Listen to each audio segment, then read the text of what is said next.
Assalamu alaikum and greetings everyone. I hope you are all doing well. Thank you for joining us today for a webinar organized by IEEE KEAT Student Branch 2021. We are extremely overwhelmed to have you all here with us today. I am Sauda Anil, Vice Chairperson at IEEE KEAT Student Branch, and I'll be your host for this event. And on behalf of IEEE KEAT Student Branch, I humbly welcome you all to this webinar titled Choosing Your Research Project. Mr. Iqbal Yasin currently teaches at Durham University in the United Kingdom, which is among the top 100 universities in the world, which holds a Triple Crown accreditation for its business school. He is also pursuing a PhD at Durham, focusing his research on sustainable consumption in the context of mass market fashion. Mr. Iqbal hopes to make a small contribution to UN Sustainable Development Goals with his PhD research. He carries 6 years of university teaching and supervision experience prior to his PhD journey and has also presented his research work in international conferences in Singapore, Malaysia, and Thailand. His previous education is from the Institute of Business Administration from Karachi, which is one of the premier business schools of Pakistan. Thank you very much, sir, for joining us today. Before we begin, all our participants are requested to keep their mics and videos turned off during the entire session. We will have a question and answer session at the end, in which you can raise your hand and the host will give you the opportunity to ask your questions. You can also send any questions or messages to the host through the chat with your name and affiliation at the end. Now, without further ado, I'll hand over the control to our most esteemed speaker, Mr. Iqbal Yasin. अस्सलाम वालेकुम, thank you very much. मैं अपनी screen share कर लेता हूँ। I hope I am audible, आवाज़ मेरी ठीक आ रही है? जी सर, it's completely fine. ठीक है।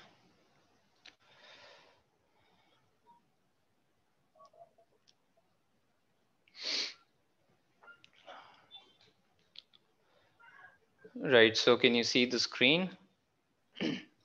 Yes sir. All right, okay. अस्सलाम वालेकुम। So इसका जो मैंने टॉपिक रखा था वो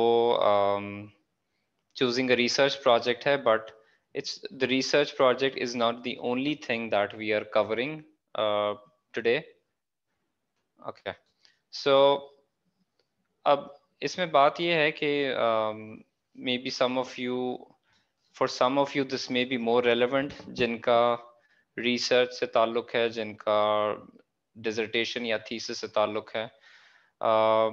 So I've tried to keep things more general, जो कि आपके ऊपर शायद apply हो सके. ठीक है? Of course I understand कि आप लोग maybe एक से ज़्यादा departments के हों, but anyways hopefully some of this may be of relevance to some of you if not all. So इसमें पहली चीज़ जो मुझे cover करनी है वो ये है कि let's say as part of your degree program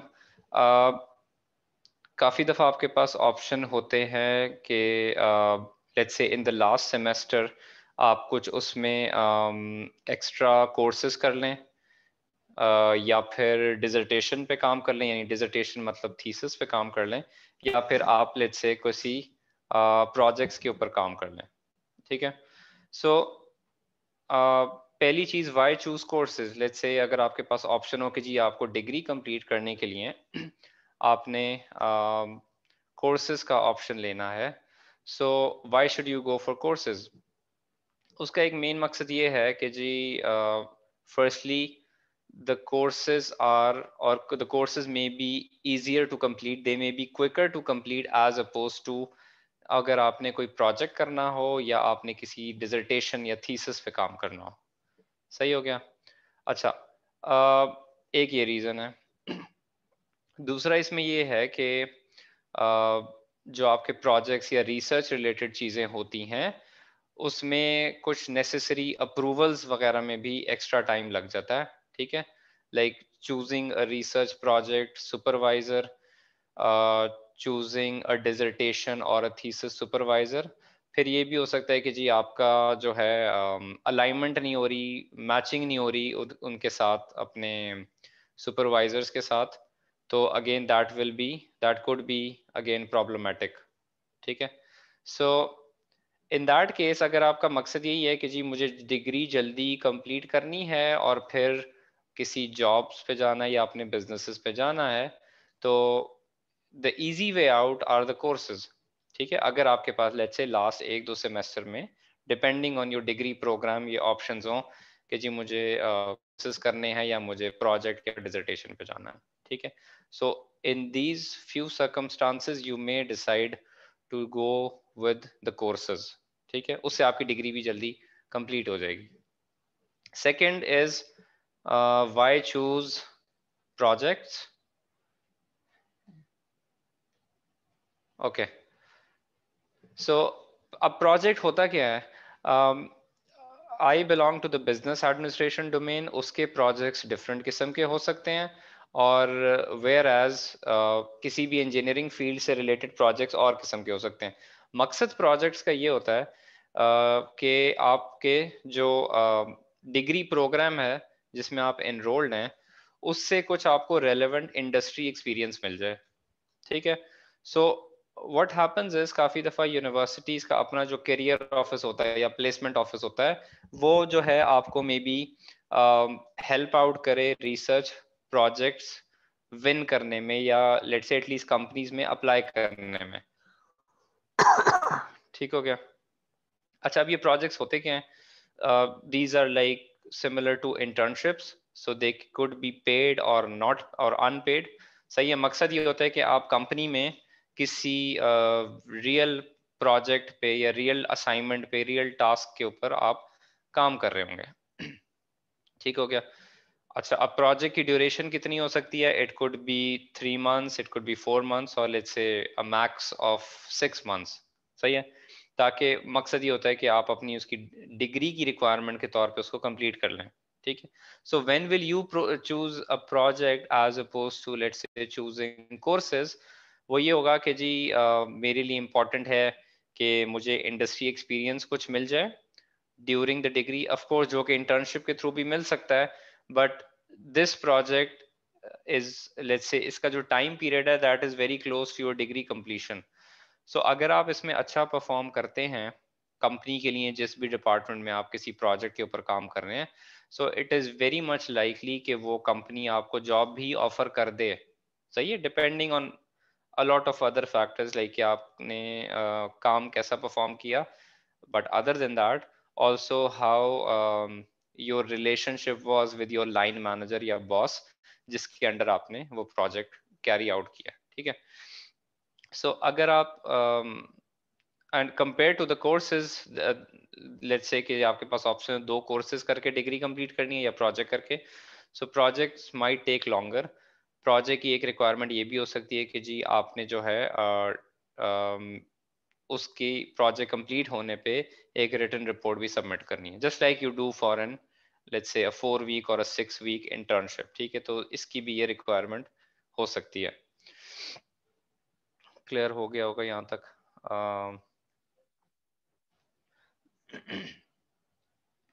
Okay, moving on next, if you can see this, the next slide, I tend to keep the slides very simple. मकसद ये नहीं होता कि इंसान एक बहुत ही complicated चीज बना दे जिसकी लोगों को समझ भी ना आए।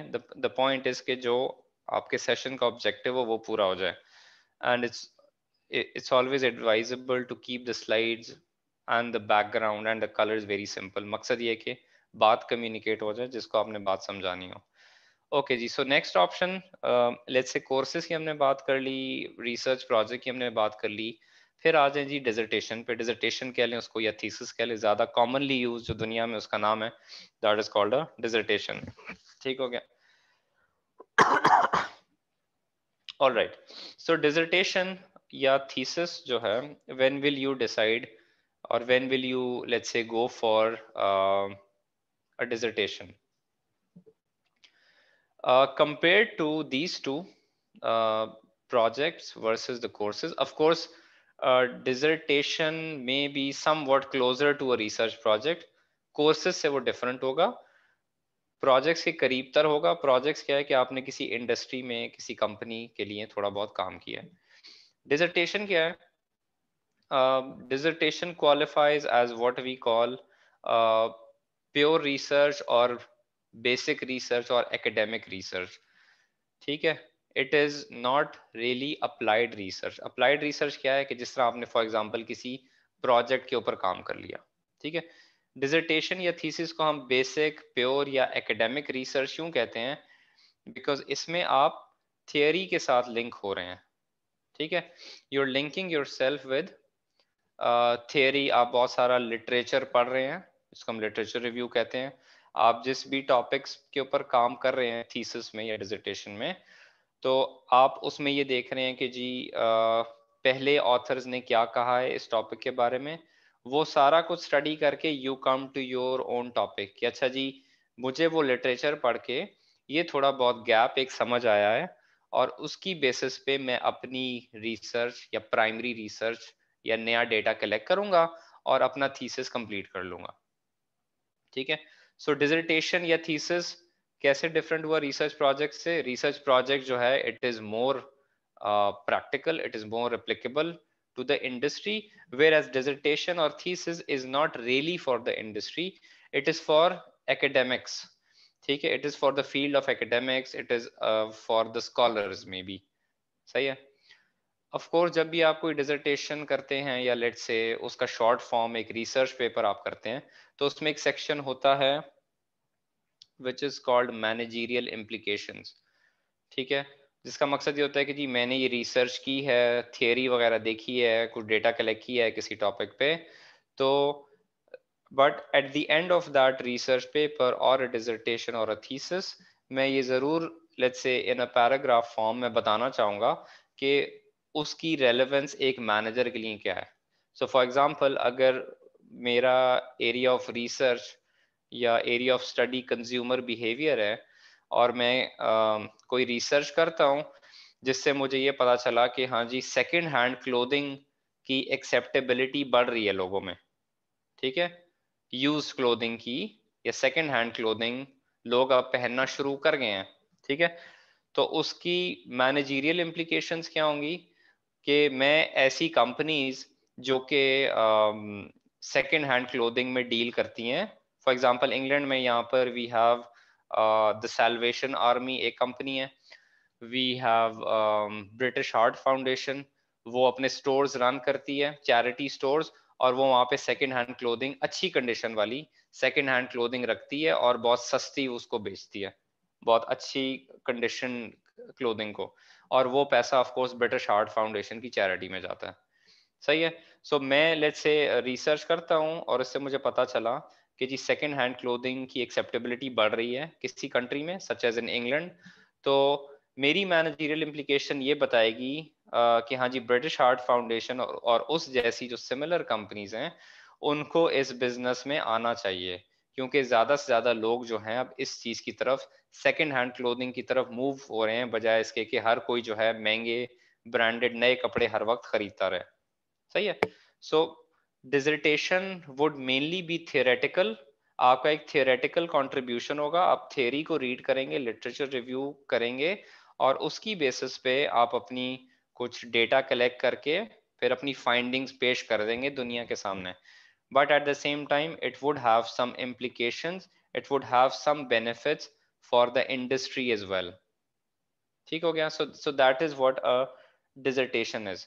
नेक्स्ट क्वेश्चन इसमें ये आता है कि जी why exactly you would choose a dissertation. हमने कर लिया कि जी प्रोजेक्ट क्यों चूज करेंगे, हमने कर लिया कि जी कोर्सेज आप कब चूज करेंगे, let's say if you are in your last semester आपके पास ये ऑप्शंस हो. So you would choose a dissertation most likely अगर आपने फर्दर एक रिसर्च रिलेटेड या पीएचडी रिलेटेड करियर में जाना हो, ठीक है. अगर आपने पीएचडी टाइप चीजों में अपना दिमाग नहीं खपाना, so it is not really advisable कि आप थीसिस पे काम करें, आपको जरूरत नहीं है. बिकॉज अगर आपने इवेंचुअली किसी कंपनी के लिए काम करना, चाहे वो लोकल हो, नेशनल, मल्टीनेशनल हो, तो उनको आपके रिसर्च एक्सपीरियंस की आज सच जरूरत नहीं है, अनलेस कि आप बिल्कुल स्टेट बैंक के लिए या इकोनॉमिक्स रिलेटेड किसी let's say federal bureau of statistics या Pakistan bureau of statistics Islamabad के लिए काम कर रहे हो. Those are the exceptions. Otherwise अगर आप किसी कंपनीज के लिए भी काम कर रहे होंगे, सो companies have their own research department, उसके लिए वो एक रिसर्च एजेंसी को हायर करती हैं, समथिंग लाइक स्मार्ट इंटरनेशनल इन पाकिस्तान, समथिंग लाइक इप्सॉस इन पाकिस्तान, समथिंग लाइक गैलप, जो कि आपने देखा होगा मीडिया रिलेटेड पोल्स करता है. So they would not need your services as an employ कि आप जो हैं हमें ना रिसर्च करके दे. They already have contracts with a very large number of research agencies, जिनको आप पैसे दें वो आपको रिसर्च पूरी कंडक्ट करके दे देंगी और आपको उसके रिजल्ट्स भी दे देंगी, उसको आपके ऑफिस में आके एक प्रेजेंटेशन भी दे देंगी कि जी रिसर्च फाइंडिंग्स क्या थी, और फिर आपको एक उसकी एक फॉर्मल एक रिपोर्ट भी बना के दे देंगी. सही है. So you would go for a dissertation, or you should go for a dissertation, as opposed to these two options, courses versus projects. अगर आपने आगे PhD टाइप चीज़ों का इरादा हो या टीचिंग का इरादा हो, of course it is recommended कि आपका कोई ना कोई रिसर्च बैकग्राउंड हो या आपने डिसर्टेशन या थीसिस किया हुआ हो. सही है. So in these cases, in these situations you should go for a dissertation as opposed to कि आपके पास ऑप्शन हो कि हाँ जी मैंने एक इंडस्ट्री के लिए एक प्रोजेक्ट करना है, या मैंने बस आखिरी लास्ट एक दो कोर्सेज करके अपनी डिग्री को कंप्लीट करना है. ओके, सॉरी एक मिनट.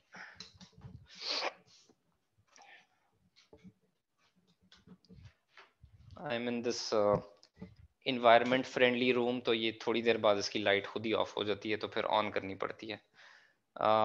नेक्स्ट है जी प्रोजेक्ट्स. प्रोजेक्ट्स की मैं थोड़ी सी और डिटेल में बात कर लेता हूँ बिफोर गोइंग अहेड.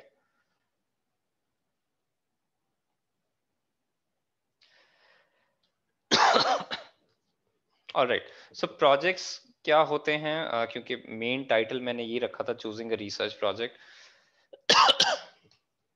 सो प्रोजेक्ट्स वो अच्छे होंगे अगर कोई कंपनी खुद आपको एक प्रोजेक्ट या कोई टास्क दे रही है करने के लिए.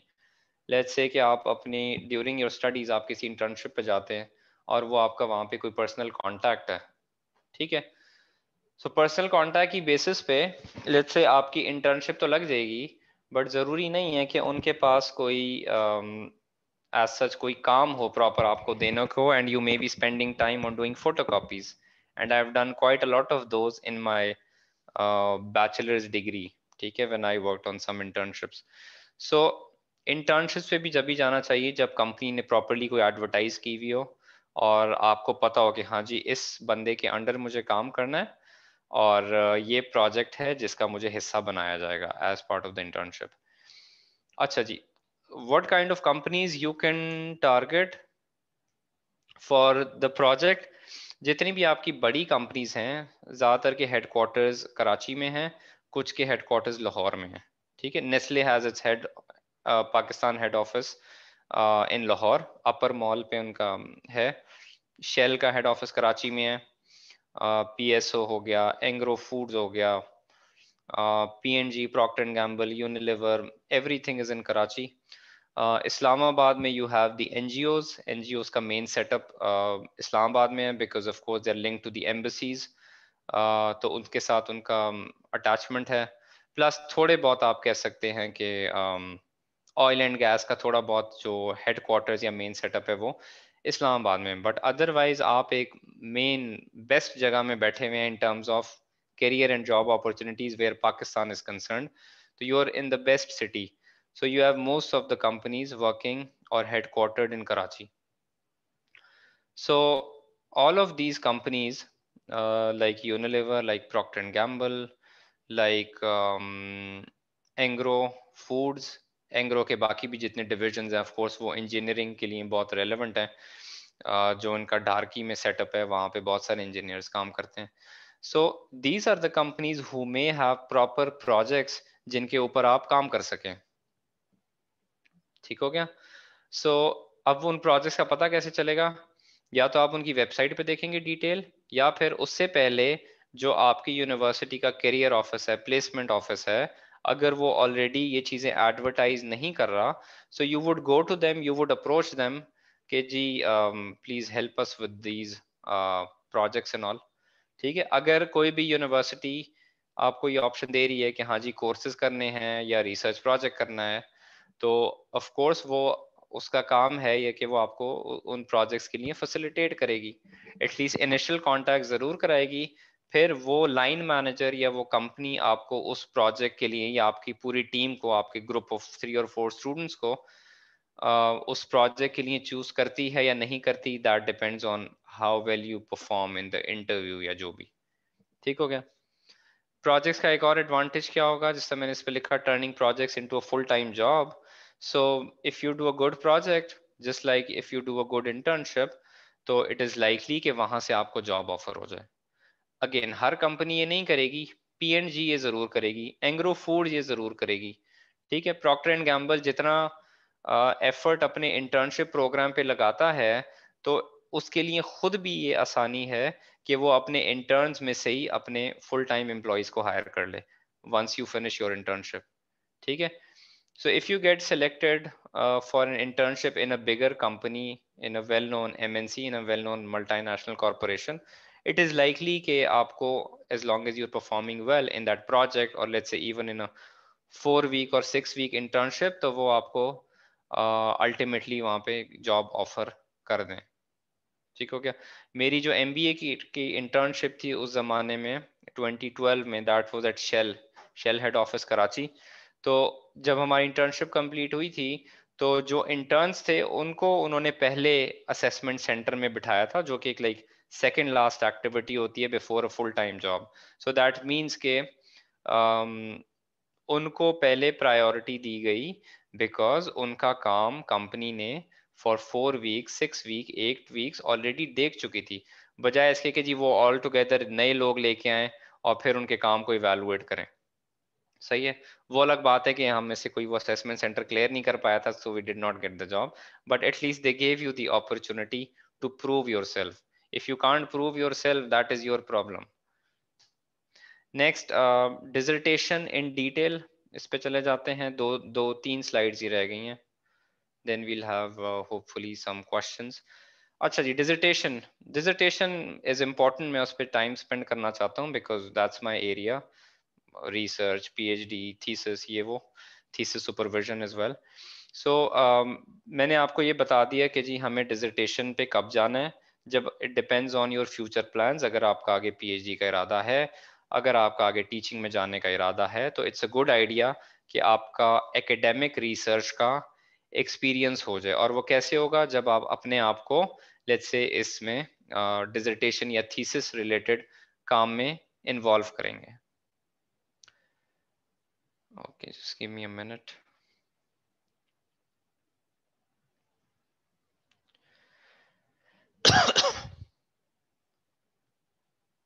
Right, so थीसिस या डिसर्टेशन टाइप चीज़ों से हम एज स्टूडेंट्स इसलिए डरते हैं क्योंकि हमें रिसर्च सही से पढ़ाई नहीं जाती, and that goes for all the universities in Pakistan.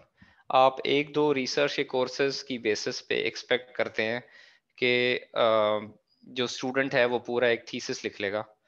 ठीक है, सो द पॉइंट इज कि उसकी प्रॉपर उसमें ट्रेनिंग नहीं हुई हुई थीसिस लिखने में, उसको रिसर्च करनी नहीं आती, उसको मे बी सिर्फ क्वांटिटेटिव रिसर्च पढ़ाई जाती है, उसको नंबर्स और स्टैट्स पढ़ाई जाती है, जिससे बहुत सारे लोग डरते हैं। उसको आप ये नहीं बताते कि भाई और भी किस्म की रिसर्चेज होती हैं। वी हैव क्वालिटेटिव रिसर्च, ठीक है, जिसमें आप इंटरव्यूज कर सकते हैं, केस स्टडीज कर सकते हैं, ऑब्जर्वेशंस कर सकते हैं, या फिर आप एक मिक्स्ड मेथडोलॉजी भी यूज कर सकते हैं। आप quantitative let's say survey questionnaire और interviews as part of qualitative, आप इन दोनों को साथ भी लेके चल सकते हैं अपने डिसर्टेशन में। So the role of the supervisor is very important. अगर आपके पास ऑप्शन हो, चॉइस होती हो कि हाँ जी आप बता सकते हैं कि जी कौन कौन से सुपरवाइजर्स मैं चाहती हूँ या चाहता हूँ फॉर माय थीसिस सुपरविजन, तो उनको ज़रूर मेंशन कीजिएगा। Go to the university's website, ज़्यादातर यूनिवर्सिटीज़ की वेबसाइट्स पे उनके प्रोफेसर्स की, उनके टीचर्स की प्रोफाइल्स होती हैं, उनके रिसर्च इंटरेस्ट होते हैं, अगर उनकी कोई पब्लिकेशन है तो उसकी डिटेल होती है। So that helps you decide कि हाँ जी मुझे किसके साथ काम करना है, अगर मुझे डिसर्टेशन पे काम करना भी है या नहीं करना। ठीक है, सो अगेन सेकेंड पॉइंट ये हम डिस्कस कर चुके हैं कि फ्यूचर प्लान्स पे डिपेंड करता है कि आपको थीसिस करना चाहिए या सिंपली कोर्सेज कंप्लीट करके अपनी जान छुड़ानी चाहिए या इंडस्ट्री के लिए एक रिसर्च प्रोजेक्ट करना चाहिए। Let's go to the next stage, which is choosing a dissertation topic. So एक और रीजन जो जिसकी वजह से लोग थीसिस करने से डरते हैं स्टूडेंट्स, बिसाइड ये कि उनको रिसर्च आती नहीं है, और उनको रिसर्च क्यों नहीं आती, क्योंकि उनको रिसर्च ठीक से पढ़ाई नहीं जाती। सो इट्स नॉट देयर फॉल्ट। बहुत सारी चीजें मैंने अपनी स्टूडेंट लाइफ में यूट्यूब से सीखी हैं या बुक्स से सीखी हैं। ठीक है, अगर मुझे रिसर्च करनी नहीं आती थी और मुझे ऐसे टीचर्स नहीं मिले अपनी यूनिवर्सिटी या कॉलेज लाइफ में जो कि मुझे रिसर्च सिखाएं, so I have access to the books, I have access to YouTube. अब हर कुछ सारा कुछ आप उससे सीख सकते हैं आराम से। सो डो नॉट एक्सपेक्ट कि हर चीज़ आपको रेडीमेड मिल जाएगी या आपको अपने मतलब का सुपरवाइजर मिल जाएगा, आपको अपने मतलब के पसंद के टीचर्स मिल जाएंगे। So just try to help yourself through some available tools such as YouTube, such as books. Okay. Dissertation का टॉपिक आप कैसे चूज करते हैं? जैसे आप किसी भी इंजीनियरिंग बैकग्राउंड के हैं, एक तरीका ये होगा कि अपनी फील्ड से रिलेटेड लेटेस्ट रिसर्च पेपर्स पढ़ें। लेटेस्ट रिसर्च पेपर्स कहाँ से आएंगे, वो मैं इस पे आगे आता हूँ, गूगल स्कॉलर वर्सेस स्कोपस वाली चीज पे। सो अपनी फील्ड से रिलेटेड लेटेस्ट रिसर्च पेपर्स पढ़ेंगे। पूरे पूरे रिसर्च पेपर्स नहीं भी पढ़ें, सिर्फ उस रिसर्च पेपर का एक समरी या एब्स्ट्रैक्ट पढ़ लें, तो आपको पता चल जाएगा कि हाँ यार, जिस टॉपिक पे मैं थोड़ा बहुत मुझे आइडिया है, मैं काम करना चाह रहा हूँ, ये उससे रेलेवेंट है या नहीं है। ठीक है, so those research papers will give you a direction कि जी जिस टॉपिक पे मैं थोड़ा बहुत इंटरेस्टेड हूँ उस पे ऑलरेडी कितना काम हुआ है और मैं उसमें क्या वैल्यू एडिशन कर सकता हूँ by doing my own thesis और डिसर्टेशन। सही है, एक ये तरीका हो गया। दूसरा तरीका, उन्हीं रिसर्च पेपर्स के एंड में एक सेक्शन होता है which is called future directions for researchers. सही है, हर जर्नल में, हर रिसर्च पेपर में मे बी हेडिंग थोड़ी डिफरेंट हो, बट ये सेक्शन जरूर होता है कि जी मैंने तो ये रिसर्च कर ली, अब मैं अपने ही जैसे और रिसर्चर्स को सजेस्ट कर रहा हूँ कि जी मजीद इस टॉपिक पे और क्या काम होना चाहिए। सो अगर आप खाली वो भी उठा के देख लेना किसी लेटेस्ट रिसर्च पेपर का, 2021 के रिसर्च पेपर का, अपनी फील्ड से रिलेटेड, तो आपको उससे भी हेल्प मिल जाएगी कि जी ये रिसर्चर खुद सजेस्ट कर रहा है, ये ऑथर खुद सजेस्ट कर रहा है कि जी further working on this topic should be related to these aspects. तो वो आपको रिसर्च पेपर के एंड में बिफोर द रेफरेंसेस सेक्शन मिल जाना चाहिए, उससे भी आपको आइडिया हो जाएगा। लास्ट तरीका जो इसमें एक और मैं सजेस्ट कर सकता हूँ, वो जो ये सेकंड पॉइंट लिखा हुआ है, call for papers of your favourite journals. So जो रिसर्चेस हैं वो कहाँ पब्लिश होती हैं? रिसर्च जर्नल्स में होती हैं, रिसर्च आर्टिकल्स के तौर पे होती हैं। You would eventually be able to identify कि जी मैं जिस किस्म के रिसर्च पेपर्स पढ़ता हूँ या पढ़ना चाह रहा हूँ वो किस किस्म के जर्नल में पब्लिश होते हैं। ठीक है, फॉर एग्जांपल अगर मेरा area of research consumer behaviour है या सस्टेनेबल कंजम्पशन है या फैशन इंडस्ट्री है, so I know I need to read research papers in the Journal of Fashion Marketing and Management, Journal of Business Ethics, Journal of Consumer Psychology, as well as Journal of Marketing Research and Journal of Marketing Management. ठीक है, सो मुझे अपने area का पता होगा। Similarly आप जब एक दो रिसर्च पेपर्स पढ़ेंगे अपने किसी एरिया के, उसको देखेंगे कि जी वो किस जर्नल में पब्लिश हुआ है। ठीक है, जब आपको ये पता चल जाएगा कि वो किस जर्नल में पब्लिश हुआ है, आप उस जर्नल की वेबसाइट पे जाएंगे या उसके ट्विटर ऑफिशियल न्यूज फीड पे जाएंगे, उसके ट्विटर ऑफिशियल पेज पे जाएंगे। ठीक है, वहां आप देखेंगे कि काफी दफा वो जर्नल्स, उनका एक चीज होती है which is called call for papers, जहां पे वो इनवाइट कर रहे होते हैं कि आप जो हैं कोई रिसर्च पेपर लिखा है या लिखना चाहते हैं तो हमारे जर्नल में सबमिट करें। ठीक है, उसमें उन्होंने दिया हुआ होगा कि जी हम किन किन टॉपिक्स पे रिसर्च को एक्सेप्ट कर रहे हैं अभी। तो आप वो कॉल फॉर पेपर पढ़ लेंगे, आपको अंदाजा हो जाएगा कि जी मेरी फील्ड में नए से नए काम क्या हो रहे हैं, किन चीजों के ऊपर डिस्कशन की जा रही है। ठीक है, ये सबसे आसान काम है। Go to your favourite journals. Favourite journal कहाँ से आएंगे? किसी भी रिसर्च पेपर को पढ़ें अपनी पसंद के, और फिर देखें वो किस जर्नल में पब्लिश हुआ है, उसके टॉप पे लिखा हुआ होगा कि किस जर्नल का है, उस जर्नल की वेबसाइट पे जाएं, अगर उसकी कोई कॉल फॉर पेपर आई हुई है, उसको पढ़ लें, आपको पता चल जाएगा कि जी ये किन किन टॉपिक्स पे जो है रिसर्च पेपर्स एक्सेप्ट कर रहे हैं। तो उसका मतलब ये होगा कि भाई ये जो डिबेट्स हैं, ये जो टॉपिक्स हैं, ये हॉट टॉपिक्स हैं इस फील्ड के, ये ग्रोइंग टॉपिक्स हैं। सो अगर मुझे डिसर्टेशन भी करनी है यूनिवर्सिटी लेवल पे, तो maybe it's a good idea to work on these topics. ठीक हो गया? Next, Google Scholar versus Scopus. Scopus का शायद लोगों ने कम नाम सुना हो कंपेयर टू गूगल स्कॉलर।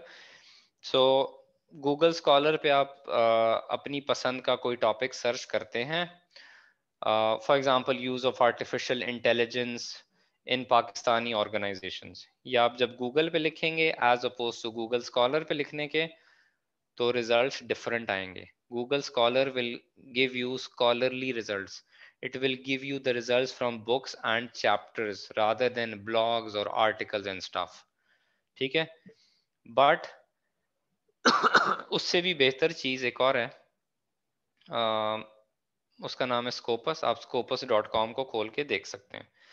अच्छा, इसको मैंने थोड़ा सा एक्सप्लोर करने की कोशिश की थी कि अगर आपके पास इसका इंस्टीट्यूशनल एक्सेस नहीं है, इंस्टीट्यूशनल एक्सेस से मतलब आपके इंस्टीट्यूशन, आपकी यूनिवर्सिटी ने अगर आपको इसका एक्सेस नहीं दिया हुआ, सो मे बी आप उस पर गेस्ट अकाउंट बना के उसको एक्सेस कर सकते हैं। ठीक है, also you could request your universities library, अगर इसका एक्सेस नहीं है, कि भाई वो एक्सेस हमें लेके दें, कोई इतना महंगा नहीं होता। स्कोपस का एक्सेस आपके पास आ गया तो आपके लिए रिसर्च करना आसान हो जाएगा। वाई? बिकॉज गूगल स्कॉलर जो है वो आपको जो रिजल्ट्स देता है वो बहुत सारे ऐसे जर्नल्स के देता है जिनकी कोई वैल्यू नहीं है एकेडमिक दुनिया में। ठीक है, they are called predatory journals. ठीक है, जाली जर्नल्स या 2 नंबर जर्नल्स, या जिनकी कोई वैल्यू नहीं है।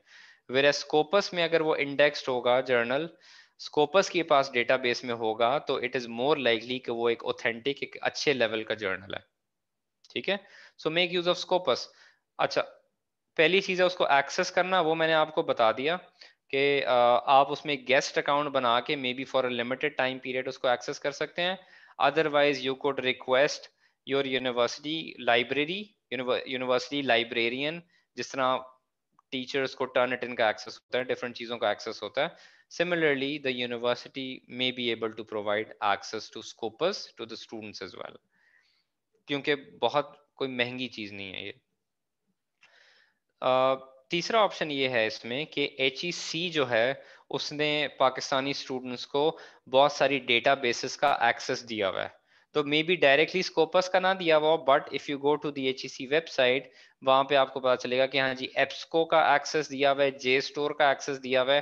ये डिफरेंट डेटाबेसेस हैं जिसमें बहुत सारे जर्नल्स होते हैं विच आर कंसिडर्ड ऑथेंटिक, तो आप उनको भी यूज कर सकते हैं। ठीक है, स्कोपस का मैंने स्पेसिफिकली क्यों मेंशन किया था, बिकॉज स्कोपस पे आप कोई अपना टॉपिक सर्च करते हैं ना, तो वो आपको फिल्टर, रिजल्ट्स को फिल्टर करने के बहुत सारे ऑप्शंस दे देता है, जो कि गूगल स्कॉलर नहीं देता। गूगल स्कॉलर ज्यादा से ज्यादा आपको ये करेगा, हाँ जी आपको ईयर वाइज आप फिल्टर कर लें, सही है, टाइम पीरियड वाइज फिल्टर कर लें जी, कि जी मुझे 2018 ऑनवर्ड्स के ही रिसर्च पेपर्स देखने हैं, उससे पुराने नहीं देखने। Where Scopus will give you such filters कि आप बिल्कुल अपने relevant, most specific, most authentic research paper या जर्नल तक पहुंच जाएंगे, और फिर उसका एब्स्ट्रैक्ट पढ़ लेंगे, उसकी समरी पढ़ लेंगे, और फिर जो है आप उसको अपनी डिसर्टेशन या थीसिस के लिए उसको यूज कर लेंगे। ठीक है, एक टॉपिक जो मैं इस पे ज्यादा अभी नहीं घुसना चाहता, this is another new topic जो कि मे बी किसी और टाइम हम ये सेशन कर सकते हैं, funding options. If you are into something like for the studies, MS और लेट्स से द PhD वगैरह, तो डिफरेंट स्कॉलरशिप्स होती हैं। Engineering field, stem related fields की ज्यादा होती हैं स्कॉलरशिप। मेरी फील्ड जो कि बिजनेस मैनेजमेंट है, उसमें कम होती हैं इंटरनेशनल स्कॉलरशिप्स। वाई? बिकॉज उन फील्ड्स में आप कोई बहुत ज्यादा अनोखा काम नहीं कर रहे, मतलब उसमें आप ज्यादा लैब वर्क नहीं कर रहे, आप मे बी उतना वैल्यू एडिशन नहीं कर रहे जितना कि आप लेट्स से हार्ड साइंसेज में कर रहे हैं। सो हार्ड साइंसेज की फील्ड जो हैं वो उसमें नेचुरली ज्यादा फंडेड पोजीशंस आती हैं, इंटरनेशनल यूनिवर्सिटीज ऐसी पोजीशंस को ज्यादा फंड करती हैं as oppose to social sciences, management sciences related fields, ठीक है, जिसका मैं हिस्सा हूँ, सही है। सो उसमें HEC की आप फंडिंग देख सकते हैं, you can look at Chevening, you can look at Commonwealth, but the main thing is in सब के अलावा उन यूनिवर्सिटीज की अपने फंडिंग्स होती हैं, ठीक है। So you if you are specifically looking at UK market, United Kingdom, England को आप देख रहे हैं, England, Wales, Scotland, Northern Ireland, जो कि यूके का पार्ट है, ये चारों कंट्रीज, इंग्लैंड इंक्लूडेड। तो एक वेबसाइट है jobs.ac.uk, jobs.ac.uk, उस पे हर यूनिवर्सिटी जो है अपने फंडेड प्रोजेक्ट्स, अपनी स्कॉलरशिप्स को एडवर्टाइज करती है, और उसमें से बहुत सारी इंटरनेशनल स्टूडेंट्स के लिए भी होती हैं। ऑफ कोर्स उसमें चैलेंज ये होता है कि you are competing with the whole world as oppose to the HEC scholarship, जिसमें आप सिर्फ पाकिस्तानियों के साथ compete कर रहे हैं, बाकियों के लिए आप पूरी दुनिया के साथ compete कर रहे हैं। But there is no harm in searching for those options, alright. और उसका एडवांटेज एक ये भी होता है कि आपको कोई बॉन्ड नहीं साइन करना पड़ता कि जी मैं स्टडीज कंप्लीट होने के बाद जो है इतने साल मुझे वापस आके सर्व करना होगा, ठीक है। Of course that has its own advantages, if you want to move back to Pakistan, तो आपको पता है कि हाँ जी ठीक है, मैं मूव बैक करूंगा और मैं HEC की फंडिंग अवेल करूंगा, और मैं फिर वापस जाके अपनी कंट्री को सर्व कर दूंगा इतने साल। वेयर एज जो इंटरनेशनल यूनिवर्सिटीज की अपनी फंडिंग्स होंगी, उसमें ऐसी कोई रिक्वायरमेंट नहीं होगी, you can stay back and start looking for jobs as much as you want. Last two slides, then we'll go to the questions.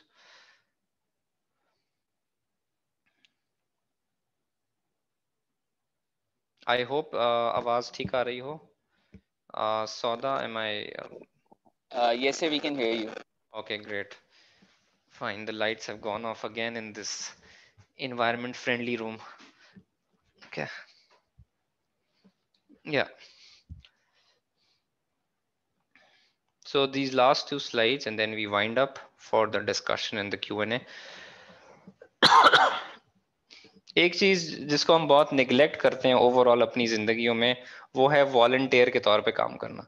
और हम लोग इसलिए भी निगलेक्ट करते हैं क्योंकि हम एज अ कंट्री गरीब है ना, हम obviously we would want to work on something जिसमें पैसा हो, क्योंकि हमारे पास पैसे नहीं है, सही है। बट वॉलंटियरिंग जो है डेवलप्ड कंट्रीज में, सच एज इंग्लैंड में, सच एज US में, ये बहुत चीज मानी जाती है, और उसका फायदा आपको भी हो सकता है while you are sitting in Pakistan. मैं इसकी एक मिसाल दे देता हूँ।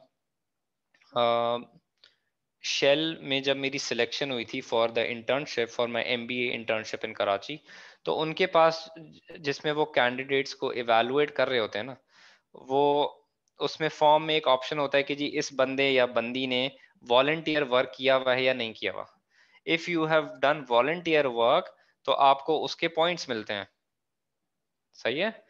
सो लेट्स से आपके टोटल सिलेक्शन के पॉइंट्स हैं 10, so maybe 3 points are for those who've actually done some volunteer work. So you can do volunteer work for, let's say, TCF, the Citizens Foundation, वो पूरे पाकिस्तान में schools run करते हैं। You can volunteer for Shell रहबर program. You can volunteer for Engro के different programs हैं volunteer करने के, सही है। Why is this important? Because it makes you more acceptable to an international audience, जहाँ के इंटरनेशनल दुनिया में वॉलंटियरिंग का या वेलफेयर का बहुत ज़्यादा निज़ाम है, ठीक है।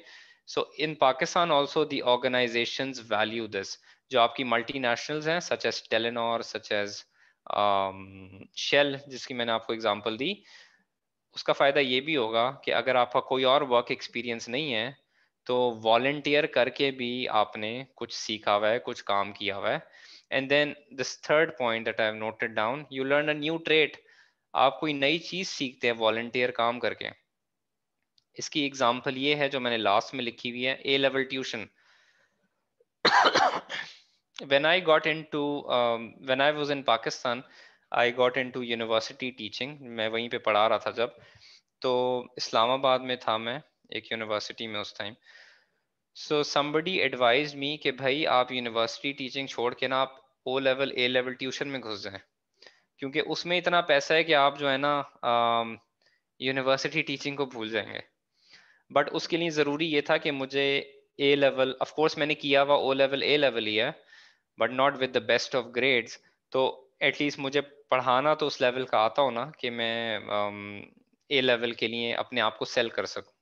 सो लेट्स से अगर मुझे ए लेवल बिजनेस पढ़ाना है या ए लेवल बिजनेस स्टडीज पढ़ाना है, तो एक जो लेसन मैंने अपने प्रोफेसर्स वगैरह से सीखा है और अपने दोस्तों से भी, वो ये है कि जी कोई चीज़ अगर आपने सीखनी है ना, जो चीज़ आपको नहीं आती, तो आप उसको पढ़ाना शुरू कर दें। फॉर एग्जाम्पल मुझे रिसर्च नहीं आती थी अगर before getting into the PhD program at this university, तो मैंने क्या किया अपनी यूनिवर्सिटी को, फॉर एग्जांपल पाकिस्तान में उस टाइम मैंने रिक्वेस्ट किया कि जी मुझे रिसर्च का कोर्स दे दें पढ़ाने को। जब मुझे पता है कि मुझे रिसर्च का कोर्स पढ़ाना है, मुझे 3 घंटे की एक क्लास डिलीवर करनी है, सो ऑब्वियसली मैं उसको पढ़ के जाऊंगा ना। I can not stand blank in front of N intelligence audience. ठीक है, वो स्टूडेंट्स तो मुझे खा जाएंगे ना अगर मुझे 3 घंटे पढ़ाना ही नहीं आता। आई do not know what I am talking about. तो दैट मीन्स अगर मुझे वो पढ़ाना है वो कोर्स, तो मैं उसके लिए अच्छे से तैयारी करूंगा, मैं उसकी प्रॉपर रीडिंग्स करूंगा। सो कोई भी चीज स्किल सीखने का एक तरीका ये है कि जी आप उसको स्टडी करें। सो अगर मुझे रिसर्च नहीं आती तो मैं रिसर्च को पढूं। अगर मैंने ए लेवल बिजनेस स्टडीज पढ़ाना है, ठीक है, अगर मुझे वो सीखना है, तो मैं उसकी रीडिंग करूंगा। और रीडिंग करने की एक मोटिवेशन क्या होगी कि यार मुझे कोई क्लास डिलीवर करनी है। ठीक है। डरम यूनिवर्सिटी जहाँ पे मैं पढ़ा रहा हूँ और पीएचडी भी वहीं से कर रहा हूँ, उनका एक वॉलंटियर प्रोग्राम है जिसमें आप ए लेवल स्टूडेंट्स को एज अ वॉलंटियर हफ्ते में 1 घंटा पढ़ाते हैं। ठीक है। Since I am interested in A level business studies के मैं शायद किसी टाइम इसको एज अ करियर भी लेके चलूँ साइड साइड पे बिसाइड्स यूनिवर्सिटी टीचिंग। तो मुझे एक अच्छी अपॉर्चुनिटी लगी कि जो यूनिवर्सिटी है वो मुझे ये अपॉर्चुनिटी दे कि मैं ए लेवल ट्यूशन पढ़ाऊँ। अब जब वो सेशन कल था, पहला सेशन, एंड आई न्यू कि जी उन स्टूडेंट्स को मैंने प्राइस इलास्टिसिटी ऑफ डिमांड, एक इकोनॉमिक्स का टॉपिक पढ़ाना है, इनकम इलास्टिसिटी ऑफ डिमांड एक और टॉपिक पढ़ाना है। तो अगर मैं उस पर रीडिंग नहीं करूंगा तो how will I be able to deliver that class. और वो मैंने उसकी पूरी रीडिंग की ताकि मैं अच्छे से उनको 2 घंटे पढ़ा सकूं। सो इन समरी मैं ये कह सकता हूँ कि कोई चीज आपने अगर सीखनी हो तो कोशिश करें कि उसको पढ़ा के देखें। ठीक है, बेशक उसको एज ए वॉलंटियर पढ़ा के देखें, और अल्टीमेटली जब आप उसमें थोड़ा बहुत स्किल हासिल कर लें तो फिर आप उसका चार्ज करना शुरू कर दें। ठीक है। सो इसलिए मैं ये एक ए लेवल ट्यूशन की एग्जांपल दे रहा हूँ। And then volunteering is important. मैंने आपको शेल की एग्जांपल दे दी। You can work for TCF, the citizens foundation, जो कि पूरे मुल्क में डिफरेंट स्कूल्स वगैरह चला रहा है। लास्ट एग्जांपल इसकी इफेक्टिव अल्ट्रुइज्म। इसको जरा गूगल कीजिएगा बाद में। सॉरी, 1 मिनट दीजिएगा।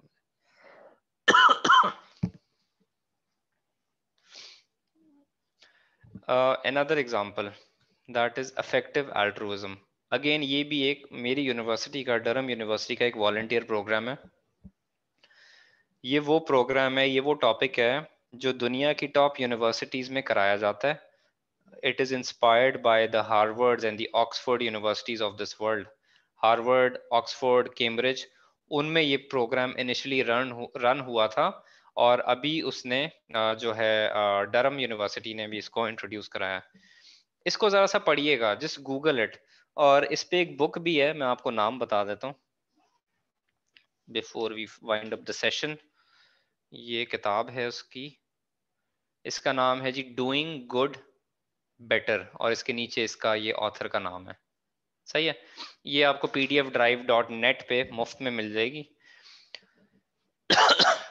मेरा पॉइंट ये है कि जो आपका मेन एरिया है ना, चाहे वो आपका प्रोफेशन है, चाहे आपकी स्टडीज हैं, उसको ना अपने थोड़े पोर्टफोलियो को बढ़ाएं, थोड़ा सा ना अपना दिमाग खोलें towards volunteerism, towards different topics. दुनिया में क्या हो रहा है, दुनिया की प्रायोरिटीज कहाँ जा रही हैं। अगर आप लोगों ने मेरा इंट्रोडक्शन जो एक वो टेक्स्ट में लिखा हुआ था छोटा सा, वो देखा हो, तो वो ये था कि जो मेरा अपना पीएचडी का टॉपिक है उसको मैं यूनाइटेड नेशंस के सस्टेनेबल डेवलपमेंट गोल्स से लिंक करता हूँ। ठीक है। मेरा शुरू में इरादा ऐसा नहीं था मैंने अपना टॉपिक कैसे डिसाइड किया? Based on my personal interest. ठीक हो गया? एक minute, I'll wind up in let's say 5 to 10 minutes, then we can have question answers. मैंने अपना पीएचडी टॉपिक कैसे डिसाइड किया कि मैं किस चीज़ में इंटरेस्टेड हूँ? ठीक है, मैं बहुत ज़्यादा एक्सेसिव कंजम्पशन, बहुत ज़्यादा मटीरियलिज्म, शॉपिंग के अगेंस्ट हूँ या हो गया with the passage of time, तो मुझे रियलाइज हुआ कि हाँ जी, दुनिया में एक ट्रेंड है which is called D consumption. ठीक है, which is called responsible consumption, which is called sustainable consumption. उसके हिसाब से मैंने यूनिवर्सिटी और प्रोफेसर को चूज किया और मुझे अपने मतलब की एक प्रोफेसर मिल गई। ठीक हो गया? अच्छा, so just look for topics. अगर आप किसी प्रोजेक्ट्स पे भी काम कर रहे हैं, रिसर्च भी कर रहे हैं या वॉलंटियर वर्क कर रहे हैं, ऑफ कोर्स वॉलंटियर वर्क तो हो गई ऐसे कॉजेस के लिए जिसकी दुनिया को जरूरत है। ठीक है, ये मैंने इफेक्टिव अल्ट्रुइज्म, ये जो सेकंड लास्ट पॉइंट लिखा हुआ है, इस पे जरा सा पढ़िएगा। इसका मकसद ये है कि बहुत सारे लोग दुनिया में अच्छे काम करते हैं, सच एज वॉलंटियर वर्क। ठीक है, और वॉलंटियर वर्क इज इम्पोर्टेंट, जो कि आपकी सीवी में भी आपके लिए इम्पोर्टेंट हो सकता है for companies like Shell and all. ठीक है, मैंने आपको बताया। Read upon the concept of effective altruism. Altruism simply means generosity, अच्छे काम करना, फलाई काम करना, चैरिटी करना, डोनेशंस करना, that is altruism. So charity बहुत सारे लोग करते हैं, बट effective charity क्या है, अच्छी charity क्या है जो कि दुनिया में एक बिगर इम्पैक्ट क्रिएट कर सके? क्या वो सिर्फ किसी को पैसे देना है? क्या वो लोगों को एजुकेशन प्रोवाइड करना है? क्या वो फ्लड डोनेशन, फ्लड रिलीफ में पैसे देना है, या जो हॉस्पिटल कैंसर को फाइट कर रहा है उसमें पैसे देना ज्यादा जरूरी है? This is a beautiful topic, इसको आप जरूर पढ़िएगा। डिजाइन इसको डेवलप्ड दुनिया ने किया है। ठीक है, हार्वर्ड ने डिजाइन किया, कैम्ब्रिज ने डिजाइन किया, ऑक्सफोर्ड ने डिजाइन किया, अब डरहम यूनिवर्सिटी जिसका मैं पार्ट हूं वो इसको इंप्लीमेंट या इसको एटलीस्ट डिस्कस करने की कोशिश कर रही है। But how is it relevant to the developing countries like let's say India, Bangladesh, Sri Lanka, Pakistan? क्योंकि वो अल्ट्रुइज्म आपने करना उन नेशंस में है जिनको उसकी ज्यादा जरूरत है। So if you see something like हाँ जी हमें ये कहत साली होगी उसमें डोनेट करना है, हमें इस हॉस्पिटल में डोनेट करना है, हमें जो है थैलीसीमिया के पेशेंट्स के लिए डोनेट करना है, हमें mental health such as stress या डिप्रेशन के लिए डोनेट करना है। अगर हमारे पास पैसे हों, अगर हमारे पास इनकम के बाद, अपनी इनकम एक्सपेंडिचर के बाद पैसे हों, तो हमें कहाँ डोनेट करना चाहिए? ये किताब और ये टॉपिक पढ़िएगा, effective altruism and this book doing good better. It will really open up your mind about what's happening in the world, especially in the developing countries जिसका हम हिस्सा हैं, I mean पाकिस्तान का। ठीक हो गया? लास्ट इसमें जो मेरा टॉपिक था आज के लिए, it was this: use of MOOCs, massive open online courses। I think यही इसका फुल फॉर्म है, शायद थोड़ा बहुत मैं उल्टा कर गया हूँ इसमें, बट आई थिंक यही है। अच्छा जी, कोर्सेरा का नाम सुना होगा आपने। कोर्सेरा के अलावा और भी 2-3 वेबसाइट्स हैं, यूडेमी भी है, यूडेसिटी भी है, UDACITY। अब होने ये लगा है कि कोर्सेरा भी जो है पहले फ्री होता था। उसका फायदा क्या था कि आपको कोई स्किल नहीं आता, आप कोई नया स्किल सीखना चाहते हैं, उसका कोर्स अटेंड कर लें। ठीक है, those courses are run by the top universities of the world. ठीक है, उनके कोर्सेज होते हैं, वो डिफरेंट वेराइटीज ऑफ यूनिवर्सिटीज हैं।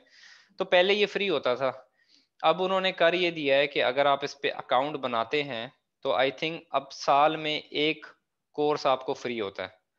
और आई थिंक वो भी जब होता है जब आपकी यूनिवर्सिटी का उनके साथ कोई अरेंजमेंट हो। So for example I in Pakistan, when I was in Pakistan, I was part of Iqra university Islamabad campus. तो उन्होंने स्टूडेंट्स को प्लस टीचर्स को कोर्सेरा का एक्सेस दिया हुआ था। तो मैं उसमें बड़ा खुश हुआ कि अच्छा जी अब हम फ्री कोर्सेज अटेंड कर सकते हैं। बट हुआ ये कि पता ये चला कि even with that option all you can take is just one course in a year। ठीक है, तो मतलब it was peanuts, कुछ भी नहीं था वो।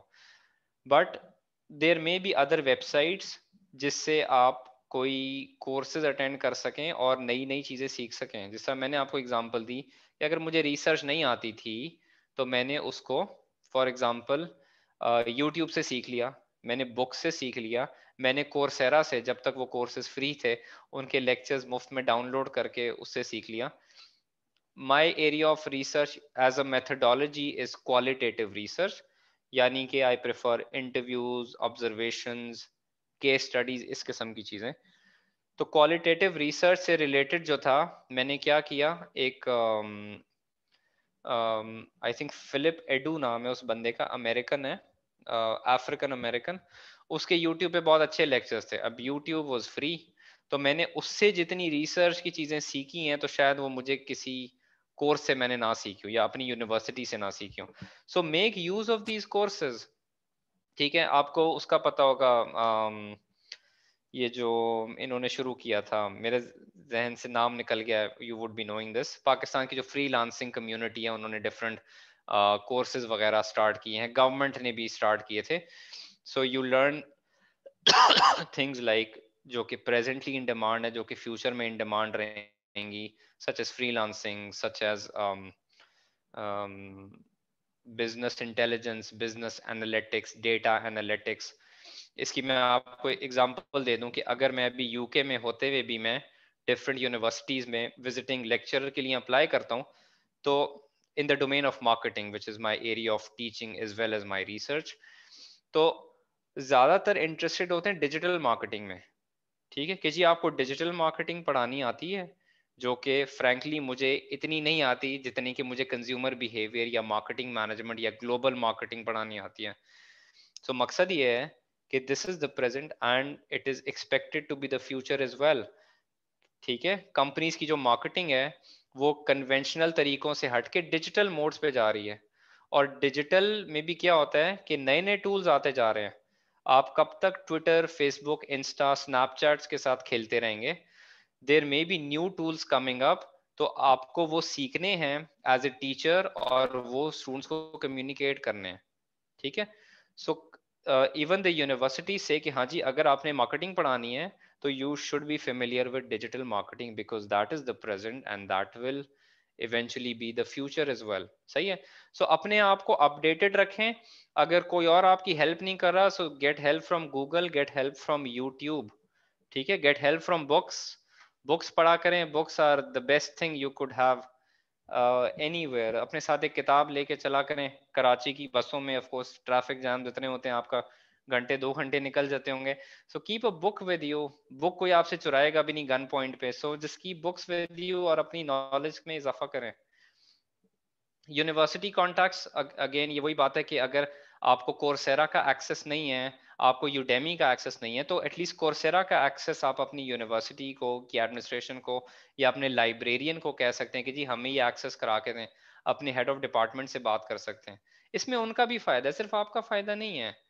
A university that is updated with the changes that are taking place in the world, वही आगे जाएंगी ना। या कि वो आगे जाएंगी जो सिर्फ ट्रेडिशनल तरीकों के साथ बिल्कुल स्टक हैं। सही है, सिमिलरली द HEC में also be a good resource. आप उसकी वेबसाइट पे जाएं, देखें कि क्या उन्होंने कोर्सेरा या किसी और चीज का एक्सेस दिया हुआ है या नहीं दिया हुआ। ठीक है, HEC एक चीज करता था, ये मैं लास्ट बता दूं before we go to questions and discussion. थोड़ा सा मैं इसको वाइंड अप भी करूंगा एक समरी कंक्लूजन के तौर पे। HEC एक 2 साल पहले तक यूनिवर्सिटी टीचर्स को और PhD स्टूडेंट्स को, पाकिस्तानी PhD स्टूडेंट्स को एक ट्रैवल ग्रांट देता था, जिसकी बेसिस पे आप अपने रिसर्च पेपर को किसी कॉन्फ्रेंस में जाके प्रेजेंट करते थे। मैंने अपना एक रिसर्च पेपर जो थाईलैंड में प्रेजेंट किया था वो HEC के खर्चे पे था। HEC ने उसकी ट्रैवल की फंडिंग की और साथ साथ उसका एक स्टाइपेंड देते हैं जिससे आपका और खर्चा पानी है, प्लस रजिस्ट्रेशन, कॉन्फ्रेंस की रजिस्ट्रेशन का पैसा अलग से देते थे। वो दिया और वो इतना था कि मेरी जो नेक्स्ट कॉन्फ्रेंस थी मलेशिया में, उसके 2 मंथ्स बाद वो उसका आधा खर्चा मैंने उन्हीं थाईलैंड वाले पैसों से निकाल लिया था। सो HEC ये चीजें करता था बट अब नहीं करता। ठीक है, उसकी पॉलिसीज चेंज हुई, रूल्स रेगुलेशन चेंज हुए, जो भी चीजें चेंज हुई, अब वो ट्रैवल ग्रांट अवेल करना बहुत मुश्किल है।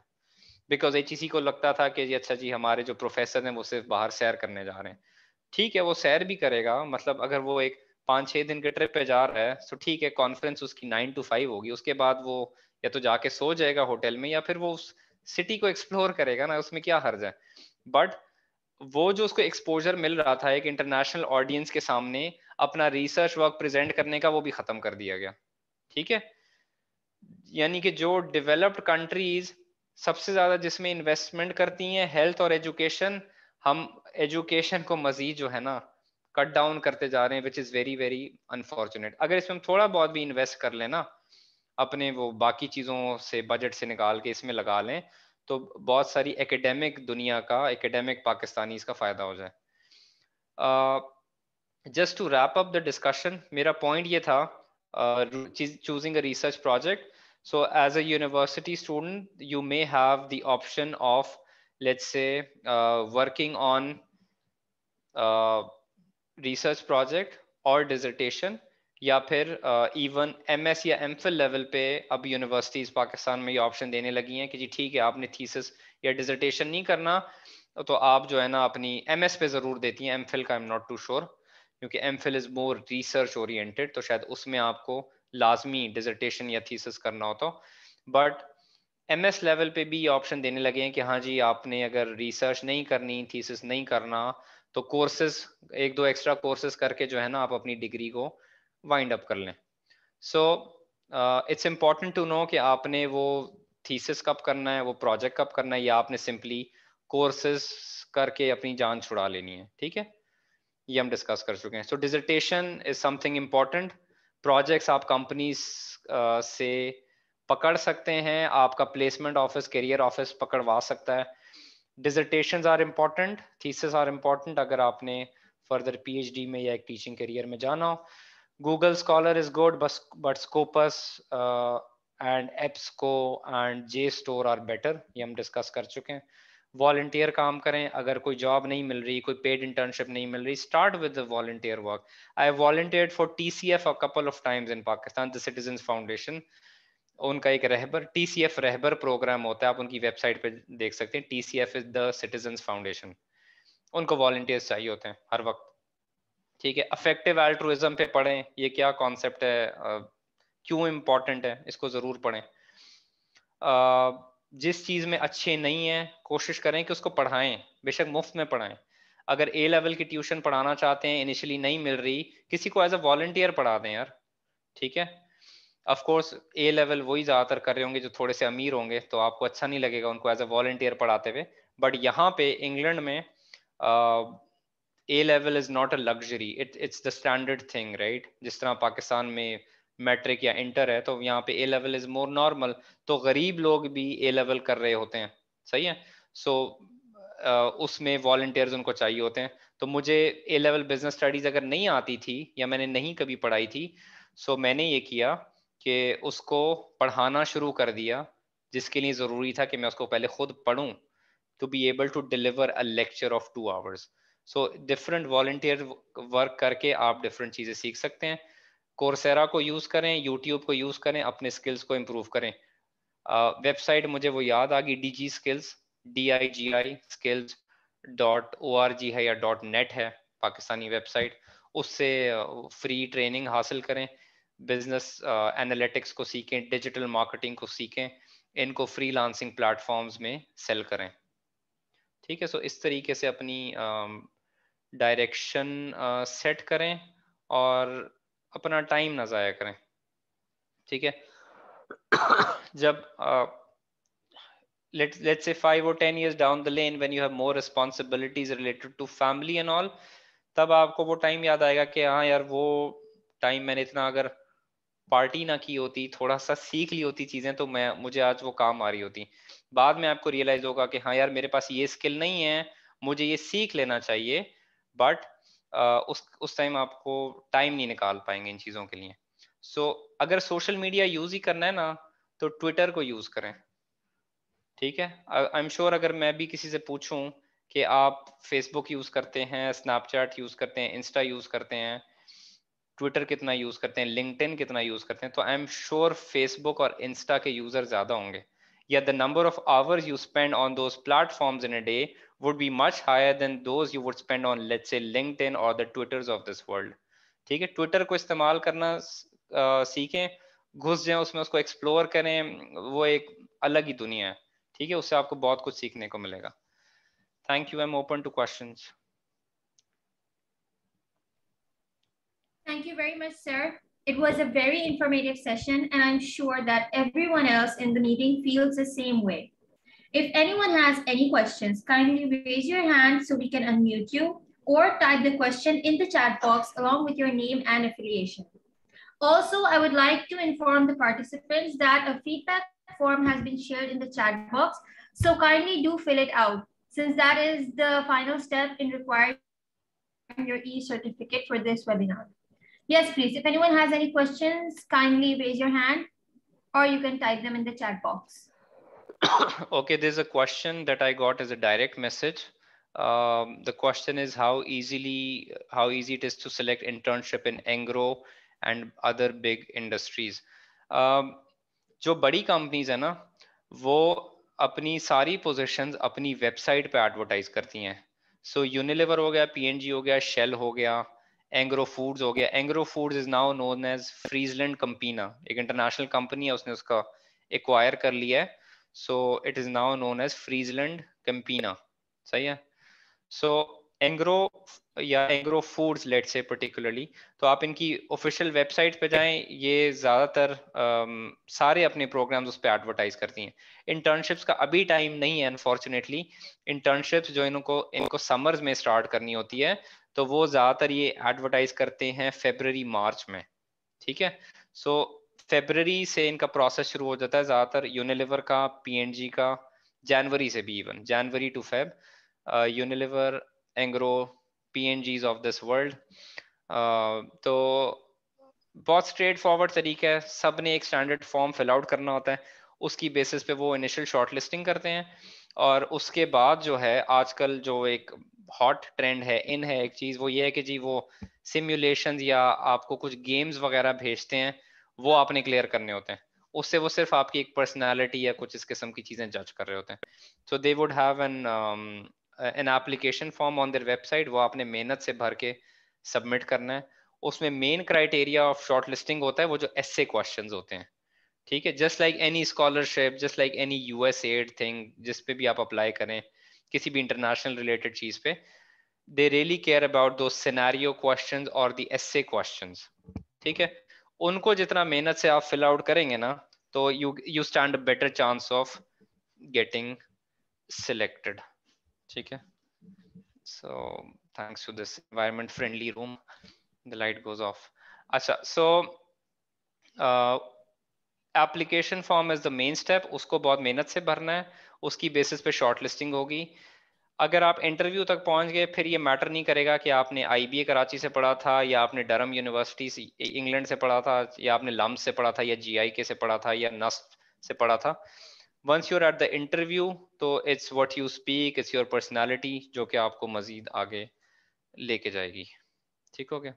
So always go through their official website for internships. इसमें कोई बड़ी कंपनीज में एज सच इतनी नेपोटिज्म सिफारिश उतनी नहीं चलती इंटर्नशिप के लिए जितनी कि छोटी कंपनीज में चलती है।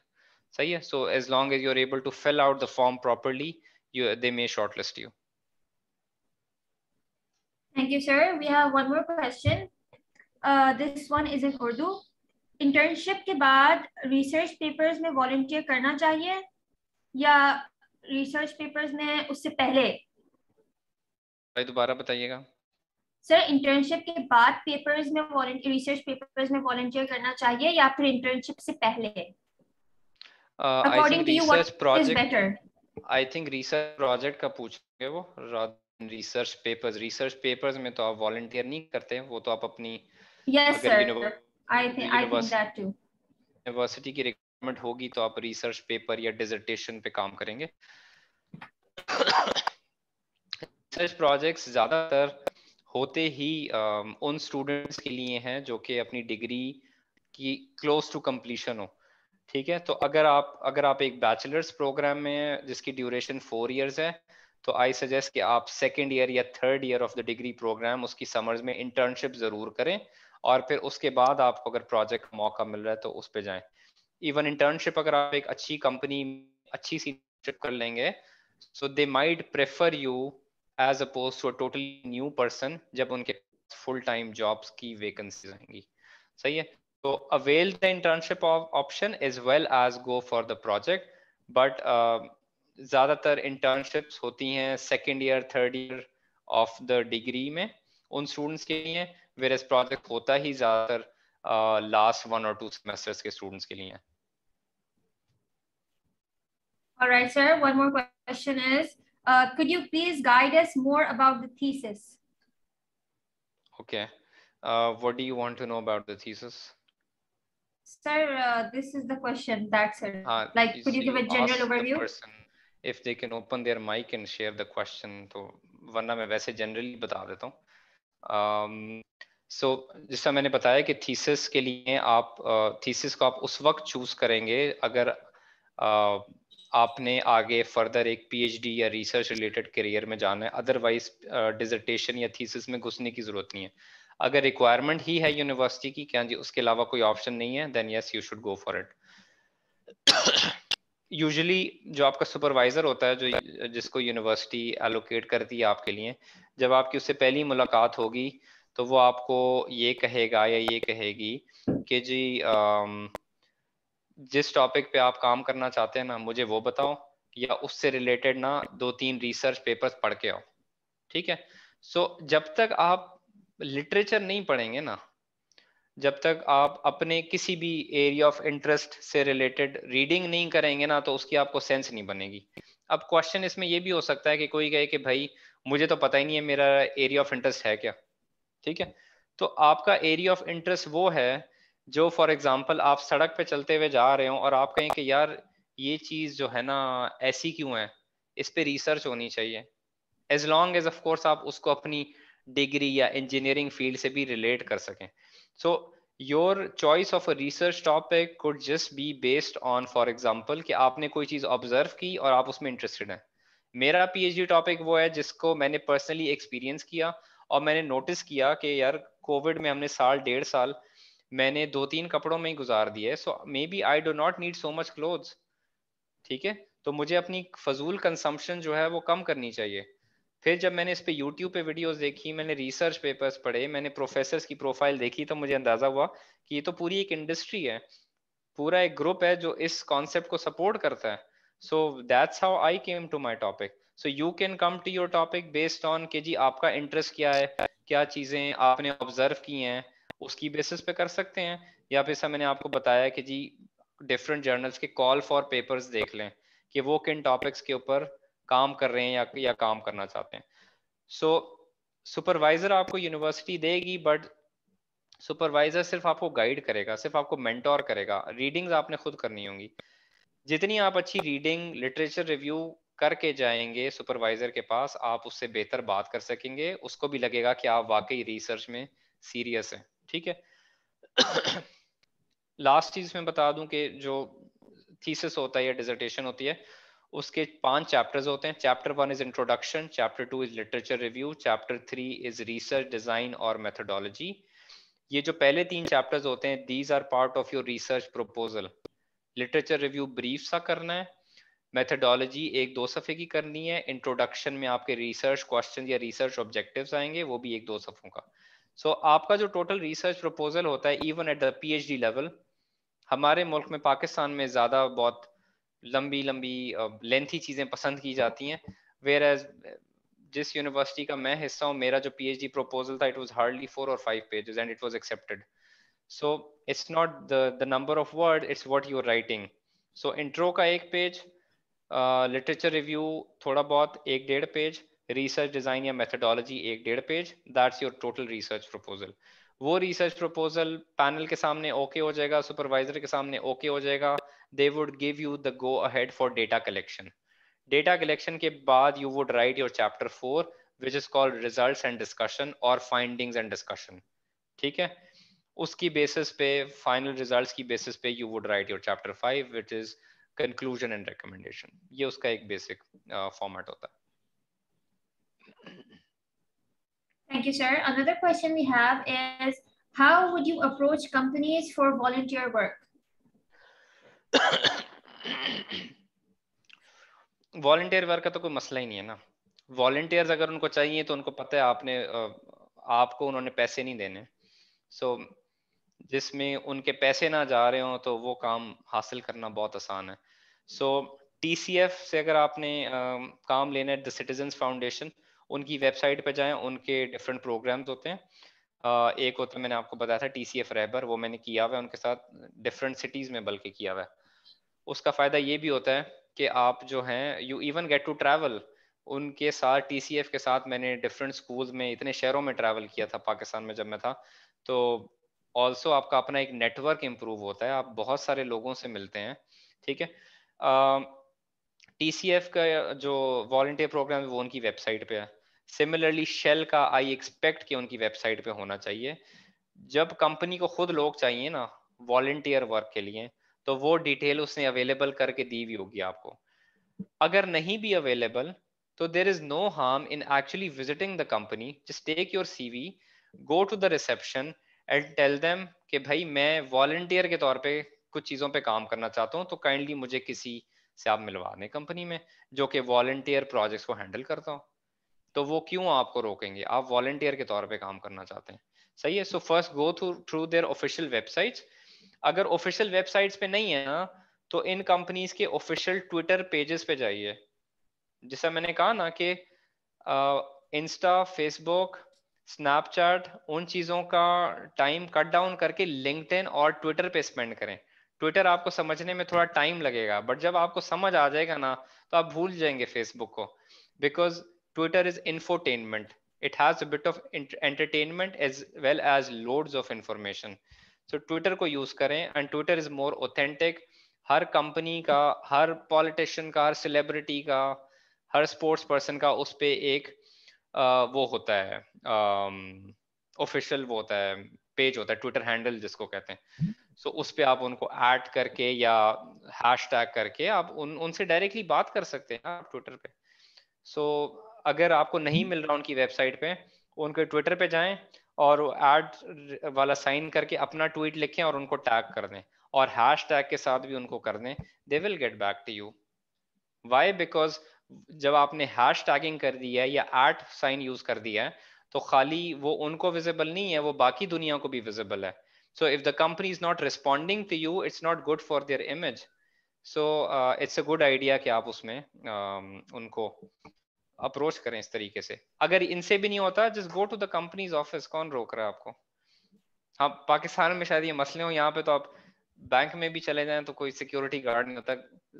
हमारे यहाँ वो पाकिस्तान में गेट कीपर्स का कॉन्सेप्ट बहुत है ना, डिफरेंट जगहों पे लोग बैठे हुए हैं आपको रोकने के लिए, हाँ भाई कहाँ जा रहे हो, क्यों जा रहे हो, किससे मिलना है। तो ये मसले फॉर्चुनेटली डेवलप्ड कंट्रीज में नहीं है। So if you want to approach somebody at the reception, तो उसके पास अपनी CV लेके जाएं, उसको बताएं कि जी मुझे जो है वॉलंटियर वर्क करना है। किसी ने मैसेज किया है कि जी लिंक्डइन प्रोफाइल क्या है आपकी, तो आप मेरा नाम लिखें तो होपफुली आ जाएगी लिंक्डइन पे और ट्विटर पे भी। इकबाल यासीन नाम है मेरा। Okay, any other question? There was somebody who had raised their hand. Subhan Khalid and Yes, sir. Mr. Soban Khalid. Assalamu alaikum, sir. Can you hear me? Yes, I can. Okay, sir. My question is slightly off topic to what we're discussing right now, but I'm asking it on behalf of my friends. So basically, there are a lot of people who have a lot of technical knowledge, be it in presentations or in interviews. So I just wanted to ask that some of the people who have a lot of technical knowledge, they don't have the confidence to convey what they are trying to say to the interviewer or the audience with to whom they are presenting to. So do you have some tips for them? Okay, depend करता है। पहली चीज तो ये है कि जितना job technical होगी ना, उसमें आपके कम्युनिकेशन स्किल इतने मैटर नहीं करेंगे। मैं जॉब की बात कर रहा हूँ, हाँ, मैं इंटरव्यू की बात नहीं कर रहा। So for example if you are a computer programmer, सही है, आपसे एक्सपेक्टेड ही नहीं है कि जी आपने पूरा दिन लोगों से बातें करनी होंगी, ठीक है। So they want somebody who is good in his और हर फील्ड, और वो सुकून से बैठ के अपना काम करे, 9 to 5 काम करे, अपने माइलस्टोन्स अचीव करे और घर चला जाए। If you are in sales और if you are in branding, ठीक है, you are expected to meet a lot of people, you are expected to talk.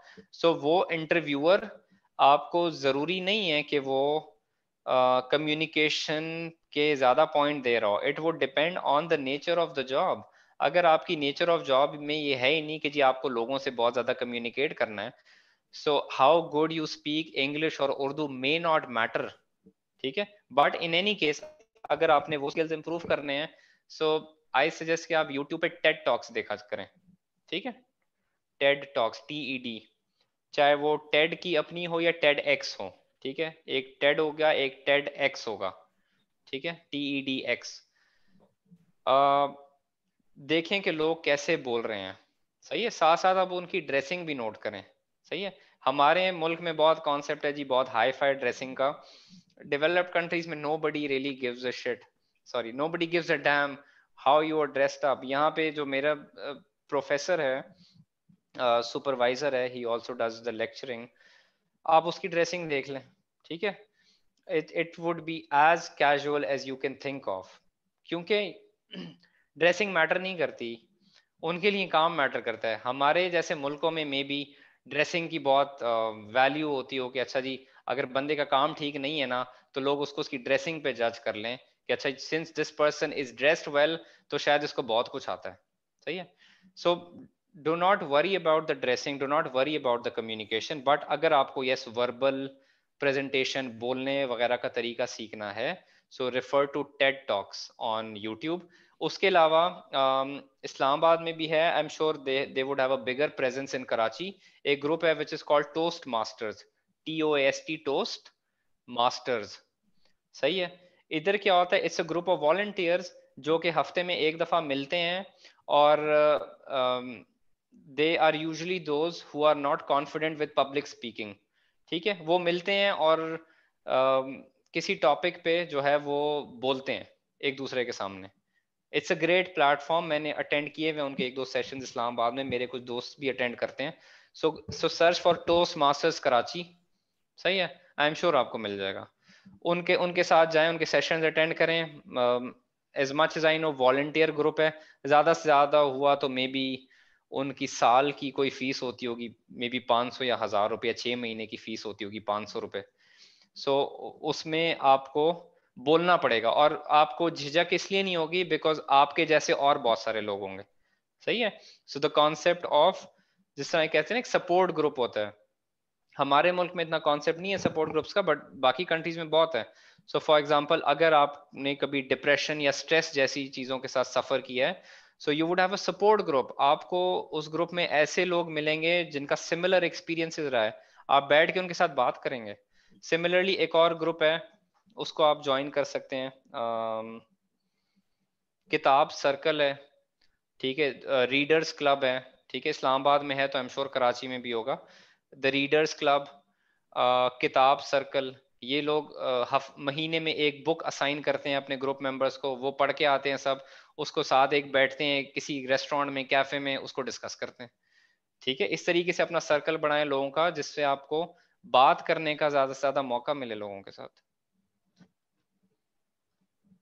Thank you very much, sir.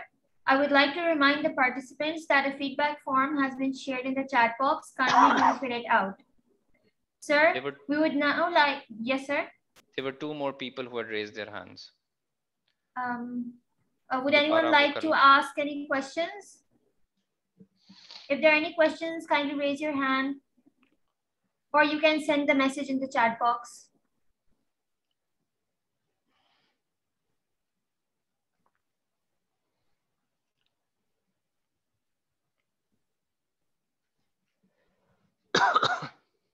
So, sir, we would now like to present a small token of appreciation. And on behalf of all the participants and our entire organizing body, we would like to thank you humbly for joining us today and giving us your time. It was an honor for us. Thank you very much. Thank you. Host, can you please